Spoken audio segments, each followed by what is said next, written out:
Hello everyone, আসসালামু আলাইকুম। আজকে আমি বাঁধাকপির রেসিপি নিয়ে এসেছি। এখানে আমি তেলের মধ্যে পেঁয়াজ কাঁচামরিচ দিয়ে ভালোভাবে ভেজে নিয়েছি।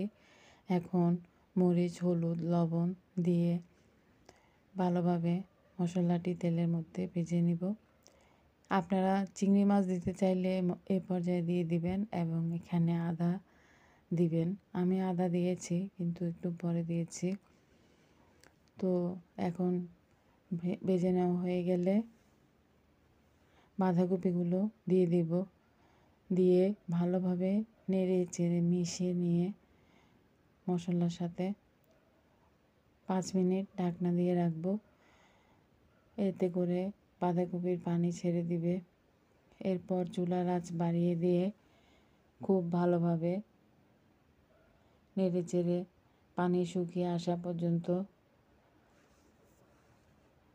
রান্না করে নিতে হবে। এই তো পানি ছেড়ে দিয়েছে।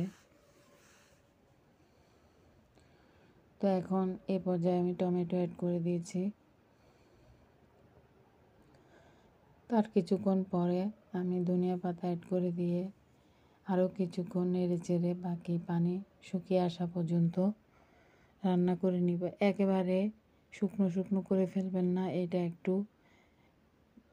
ঝোল ঝোল থাকবে, মাখা মাখা। তো দেখতে পাচ্ছেন আমার বাঁধাকপি ভাজিটি হয়ে গিয়েছে। তো আরও কিছুক্ষণ নেড়ে চেড়ে নামিয়ে নেব। ধন্যবাদ।